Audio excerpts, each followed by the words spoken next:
missing someone.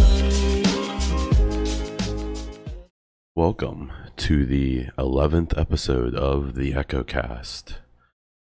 I don't really have a clever name for this one, so we'll just call it The Road to E3.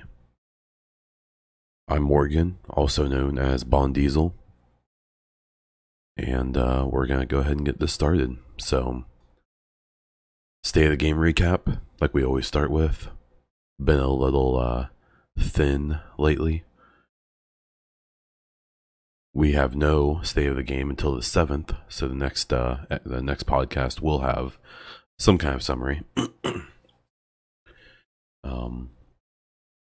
They did, Hamish, I believe, posted a picture of the slightly updated room. It looks like they're putting a big old TV behind the couch as well. It looked like they kind of cleaned up the whole setup quite a bit, so it looks nice. This coming Thursday, I'm expecting to see, I think they'll do kind of a recap of the show, how far it's come, some of the funnier moments probably. And then I think we're actually going to get some 1.8.2 updates is my guess. They, I think, slightly hinted to that. So I suspect we at least find out which missions are going to be legendaries. And I would say we may even get a little bit of shield information. The problem is that they've been really strict on the no Division 2 news line. So I suspect that they will not discuss what the rewards are actually going to be. But I think they may discuss what shields are and what we do for them. Again, I'm cautioning people to withhold their expectations a little bit. I don't think they're going to be like new missions or something. My guess is they're going to be like monthly commendations or something like that, where you have all month to complete, multiple tasks to get this shield reward. I really hope it's something cooler than that. I'm not going to count on it just because it's just, I don't know. It's late in the game at this point, so expectations low, hopes high. That's what I suggest. When it comes to Division news, unlike it seems like every other game that's going to be at E3, Division 2 has kept things, it seems, pretty much under wraps. There were some leaks a couple months ago that the sources are less than reliable, but maybe they'll be true. But nothing recently, other than just some kind of vague stuff from the CEO and stuff like that about how they want the end game to be more satisfying right off the bat, and to hopefully support the game much longer in a much more content-rich way. So we'll see. For news I actually do have, they put out the May Agent highlights. They've gone pretty heavy when it comes to featuring the cosplayers and stuff like that, which is super cool. Those people put in a ton of effort. So make sure you check that out. I will see about trying to post a link for that, as well as some of the other things in the description, at least of the YouTube video and SoundCloud. I think that's the only places I can put links. But we'll see. So the global event Onslaught ended. My one goal in Onslaught was to finish my Lone Star and Reclaimer set, and I don't think I got a single useful piece. I also didn't play it a ton. I definitely could have played more, especially off stream. But it is what it is. It's all good, no problem. I'll get those sets eventually, but especially my Lone Star, I was really hoping, because I had my two big Alejandros waiting. So we'll get there eventually. I really liked Onslaught. I liked it a lot more than I thought I would. The description of it made it look like it was going to be maybe a bit of a chore, or maybe not that exciting. It was pretty cool. The global modifier was fine. I did feel like the bleed and the what was the other one? I felt like only the gas effect was really that useful, though. The flame and the bleed effects seemed to be kind of weird in how they procced, and especially the bleed one kind of stunk because I have a really nice Predmark PvE build I've been working on, and it was completely negated by this event. You basically couldn't use it. So that was kind of a bummer, but it was fine. It was good. I think it was as good as anything. And then starting this month, they're going to run back through them from Outbreak all the way to Onslaught for the next so many months. And that's actually where the roadmap ends. And so I suspect at E3, I hope we get a release date or a time frame, and we'll kind of know what's coming after that roadmap. I think it'll be interesting. I'm curious to see what's coming. The last little bit of news I had for Division is that they put out a Division Glossary of all the terms that people commonly use that if you're just getting into the game now may not make much sense.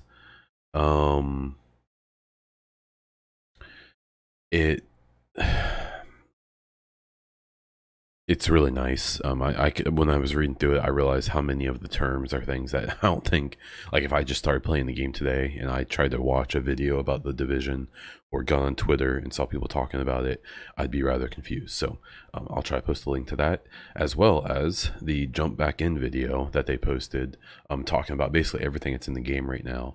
It'd be really good if you know anyone that hasn't played since the early days or never played at all. I'd say it's a good video to show them, to kind of give people a full top bottom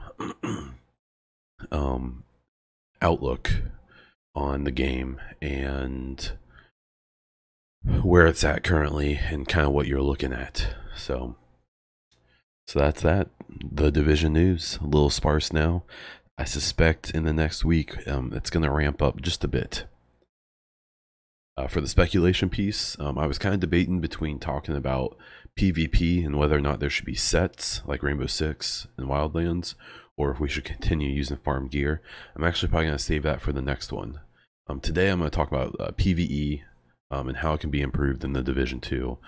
I'm mostly going to talk about the type of PvE that we are currently playing, but I also want to point out, and I will while I'm talking about it, how many of these things could simply be gone. There may be a whole bunch of new ways to play PvE and new systems of PvE, but I'm going to kind of go off of what we currently have and go from there.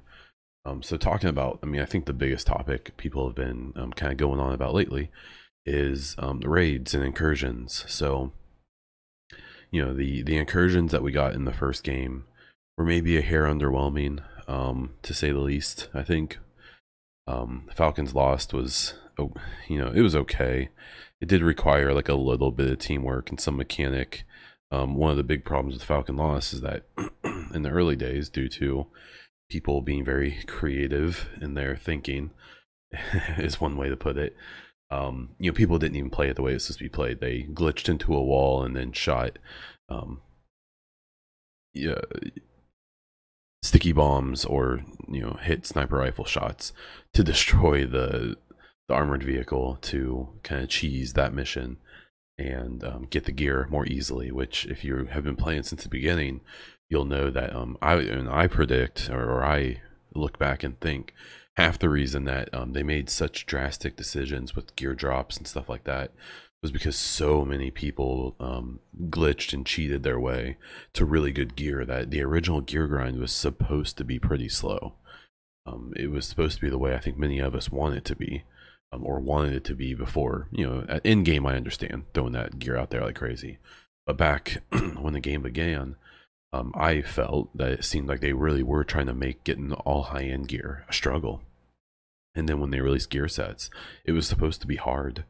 But unfortunately, people figured out how to cheese the system, and a lot of decisions made since then kind of reflects that. Unfortunately, they kind of had to give up on forcing the grind. But with raids and incursions, I think Stolen Signal, maybe to a lesser degree Dragon's Nest, aren't bad if you want to call them a raid. We call them incursions in this game. They still just kind of lacked a little bit of depth, I guess. Stolen Signal, I think, is actually a pretty good mission, and it really does. Stolen Signal is a mission that I think is really, really hard to just randomly group up with people and do, which in my opinion shows that it's a good incursion. I think a good incursion should require teamwork.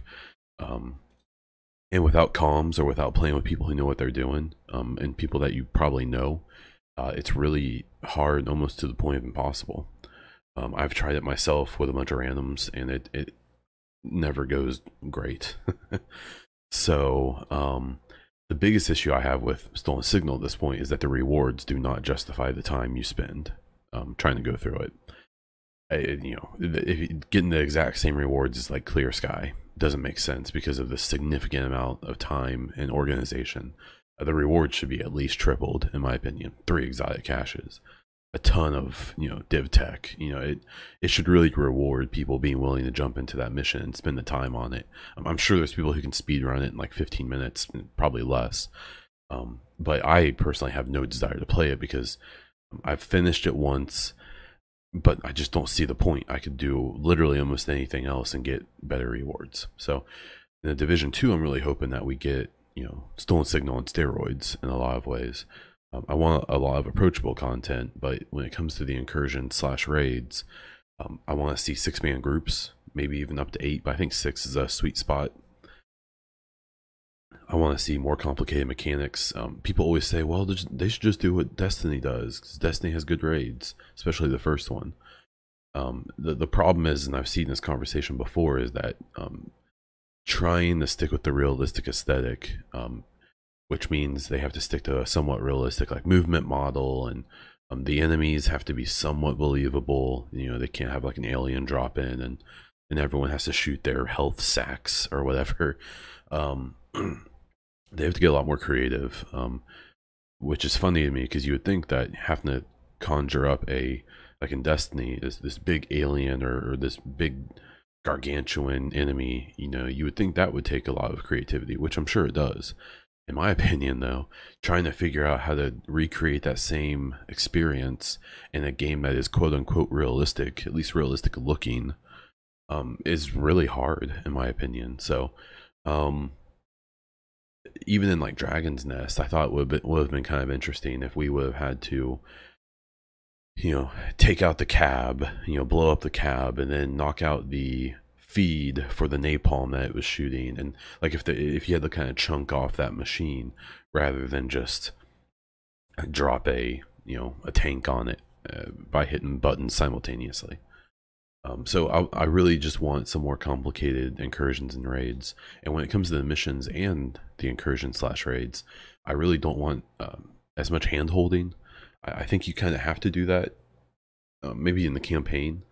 But there's a lot of stuff I'd really like to see, make us figure it out. Don't just tell us. Don't have the waypoint marker show you exactly what you're supposed to do all the time. The one thing I really enjoyed about watching people do the Destiny raids was right when they came out, people had no idea how to do them. And they were hard. There was a lot of work to do to figure it out.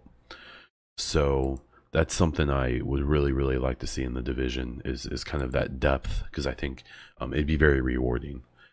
The next thing I wanted to talk about was actually HVTs. HVTs are a thing I actually still really enjoy. I know that they aren't really that interesting at this point. They're, you go to one of like 4 or 5 locations and just kill a few waves of enemies and get okay gear, right? But I really think that concept in the Division 2 can be expanded really heavily. So currently it is, if you ever read the descriptions of the HVTs, which I suspect a lot of people don't, they are like bounties, right? You're trying to find these groups or these individuals from the various factions who are doing these awful things. And there's always this little snippet of a story of what's going on. But there's a really missed opportunity, and I suspect it was, due to just limitations and things. But the locations really could.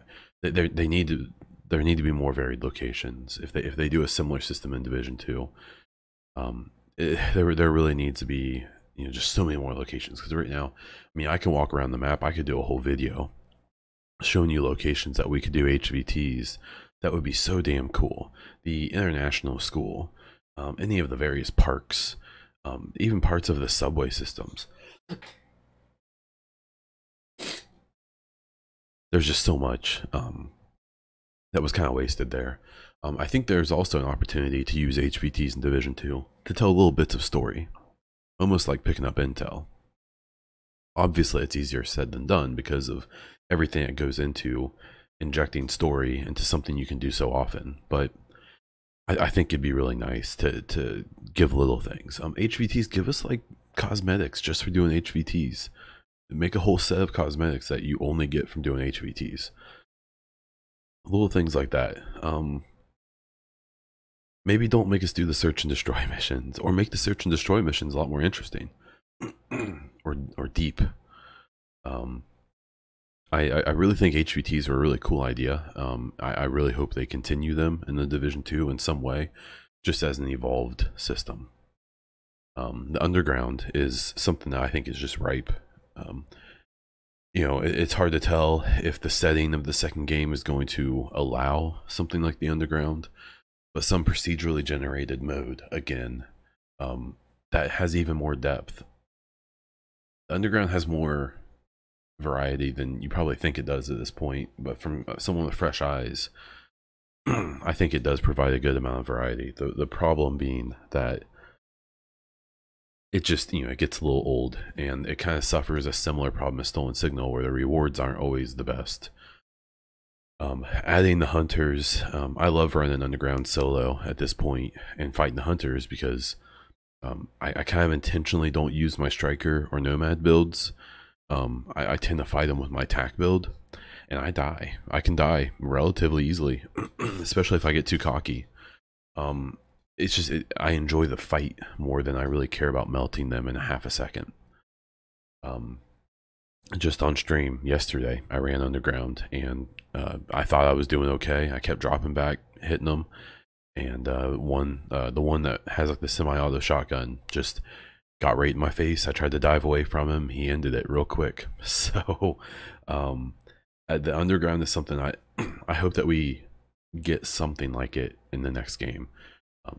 If it's not exactly the same, it's fine, but that procedurally generated, you know, again, add more. Just give us more. You know, I feel like a selfish player when I ask, but more, you know, just give us as much as you can. I feel like the blueprints are there, and I'm sure the feedback has been plentiful. So let's use it. Let's see what we can do in a similar vein that's even better.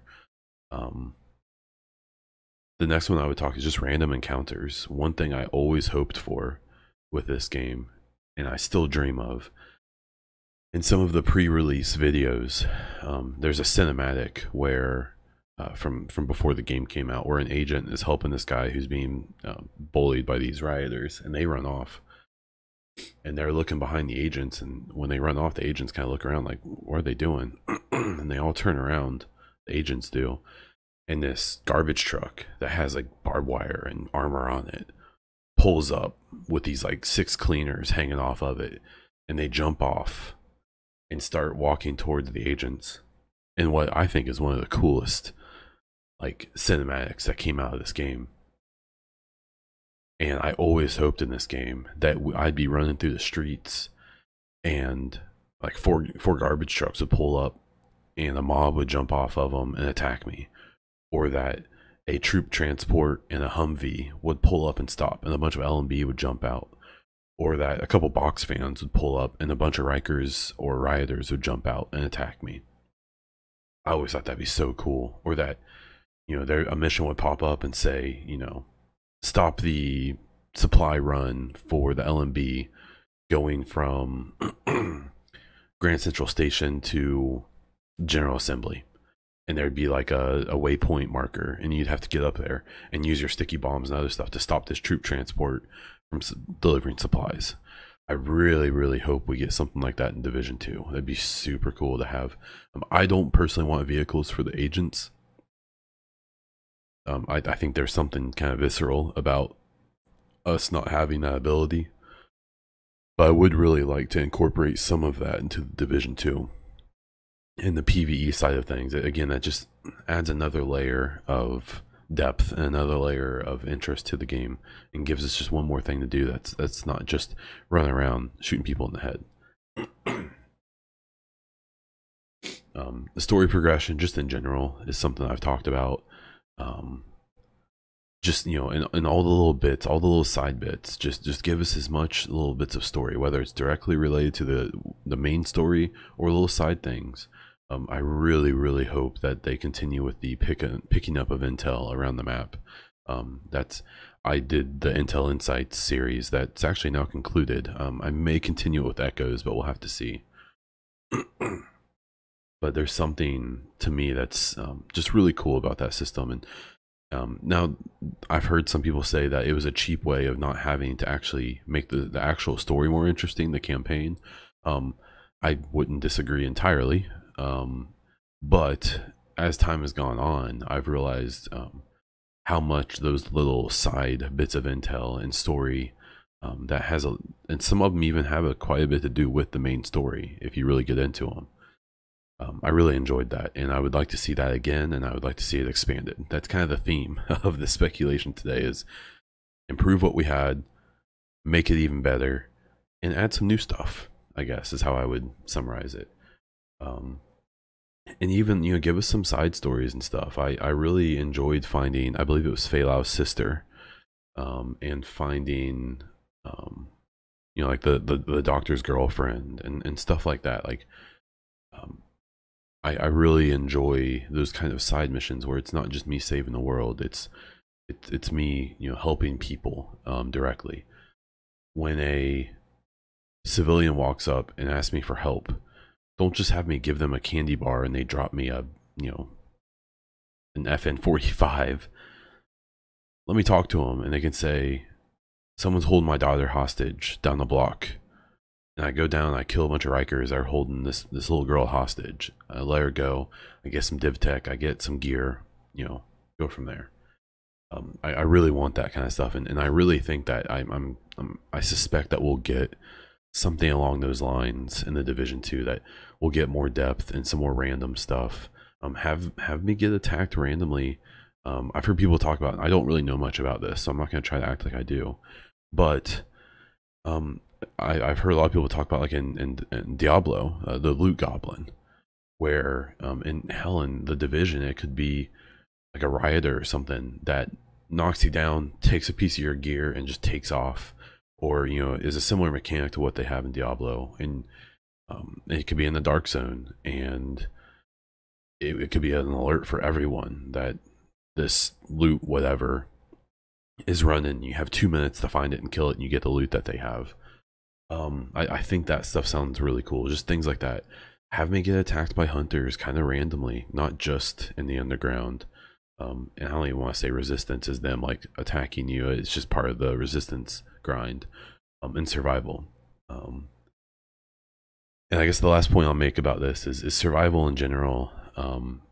That culmination at the end of survival, especially when you're new to it, where you fight a hunter, is still one of my favorite parts about this game. It's still just super cool, and I really appreciate that excitement. That I still die sometimes, not nearly as much as I used to, and mostly now it's because I try to go in under geared to make it a better fight. But there's really something about that, like that PvE experience where it's just you and that hunter is way overpowered. There's something really interesting about that, because the hunters aren't necessarily overly health-wise really strong, but they act differently than all the rest of the enemies. And I guess my last little piece is that I really hope that whether it's LZ bosses or whether it's just bosses and missions or whatever, rather than just giving them a ton of health in the Division 2, I'd really like to just see lots and lots of different mechanics. In the Times Square, Wilbur, where you can't kill him until you pop his box. With the hunters, where you either have to get them to expend their health kits or whatever. Don't just make it where they have more health, but give us mechanics like that. That's a lot of fun. Maybe even whole factions, you can only beat them a certain way. Obviously the cleaners are a blast to play against because you can kill them by hitting their tanks and they explode and run around. but give us a faction that's the only way you can kill them. You can't just pump a bunch of lead into them. You have to think, you have to be creative, you have to use your skills and stuff like that. I would rather be challenged intellectually to beat these people than to just be given more ammo and to kill them. So there it is. That's my deal with that. We'll go from there. I'm excited to kind of see what we have, and I think we'll get a little bit of a hint of that really soon. When it comes to content updates, so the Shade Agent figure giveaway is still going on. You should be able to find that link below or in the description. It ends on June 8th. And then I'm going to pick the winner. I'm going to try to send it out on the 9th before I leave for E3. I am still working on some videos, Division 1, Division 2.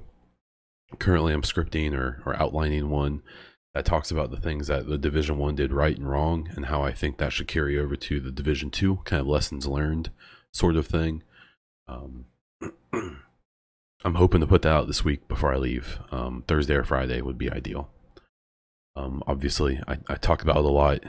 It should be painfully obvious at this point, but I am heading to E3 as an Ubisoft star player. I'll be leaving for that on the 10th of this month. My goal is to obviously cover everything as much as I can. I set up my unlimited data plan on my phone so I can do videos and post them to Twitter and YouTube and all that. Hopefully do some live streaming if I can. My goal is to at least do a daily recap every night back at my hotel. We'll see. I won't make any promises, but I'll do my best. People have been asking me to do a Words with Bond while I'm there, to do some podcasts or interviews while I'm there. That sounds really cool. I'm just kind of wondering how realistic that's really going to be, mostly because of equipment limitations. But I'll definitely try. I will give it my best shot. And then last, if you watch my stream, I did not stream from Monday until Saturday this week. It was a culmination of some stuff going on in my own life. Nothing bad, but just some kind of, I'm not great with change, so I had to kind of take a little time to think about some stuff and get all that going. I've become fairly sick. You might even be able to tell. I'm feeling better today, but you can probably hear my voice is a little different. Just allergies are killing me. We had a really bad storm come through where I live. It knocked down a tree in front of my house, and was just kind of jarring in general. And then life's just busy, so I have a stream schedule up. I am going to try to stream before I leave this week a few times, and we'll go from there. So when it comes to other gaming news, a few little things I wanted to hit on. There's a new Pokemon game coming out that kind of looks like the Pokemon game that we've always wanted. Admittedly, I haven't seriously played a Pokemon game since I had my Game Boy Color, but I'm actually interested in buying the Switch. This game looks really cool.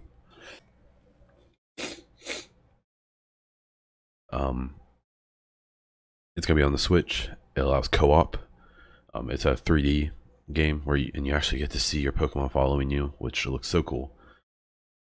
And it's actually integrated with Pokemon Go, so if you catch Pokemon on Pokemon Go, you can transfer them over.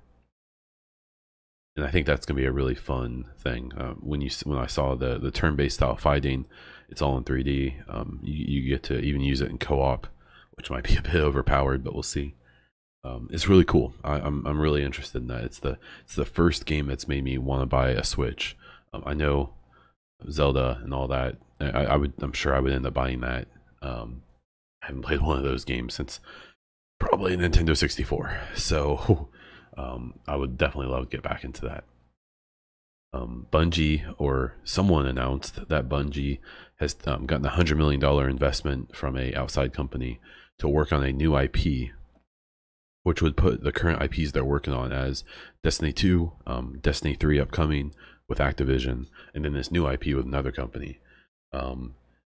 With how much they have seemed to have wanted to play the pity card on why Destiny 2 isn't as good as it should be and things like that, it seems interesting that now they want to allocate even more resources into a third project that they're working on. But they're a big company. Maybe they'll figure it out. people seem to be really hopeful about Destiny 2 getting fixed up. You know, whether or not it should have had to be fixed up, I think is a matter of debate. But and if they're working on Destiny 3 and they're expanding to a third game that they're working on, Destiny 3 better really bring it, because I saw people who I never thought would bad talking Destiny, and I don't think that they can survive Destiny 3 being as big of a letdown as 2 was for a lot of people. The last thing with gaming news, I was going to give my kind of quick impressions of State of Decay 2 a couple weeks later. I still think it's a really good game. I think it's worth $30 to play it. They did just put out their first patch and it fixed a few things. There's still a lot that needs to be fixed. It's a very buggy game, but it's very satisfying. I find it very addictive. The gunplay is surprisingly fun, if not a little cumbersome. But overall, it's fun. There's a lot of mechanics to it. It's kind of fun trying to get like a good set of survivors in your camp, moving camps, going to new areas, exploring new stuff. It's a cool game. I do suggest buying it. Just go into it understanding it's not a AAA title. They've got some work to do. It seems like they are working on it. They brought out a patch relatively quickly, and I'm sure more are planned. And there are DLC coming out to add. I think there's like a horde mode and some other stuff.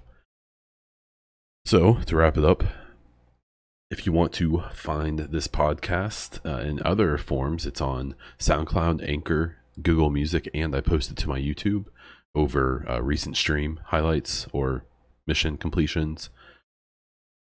You can find me on Twitter, YouTube, and Twitch as Bond Diesel, and on Instagram as BondDiesel_Twitch. Again, I want to thank UTB Doug for being my first patron and only patron at the time. That is a way that it is nice to support me. If I hit 5 patrons, I'm going to start adding credits to my videos and stuff like that. And then if we hit that goal, I'll work on some more stuff and work on making that program worth using for you guys. So that's all I have for you today. I'm going to try to put out one more podcast before I leave for E3, and then obviously I'll do a big giant one when I get back. And until next time, this was Bond Diesel.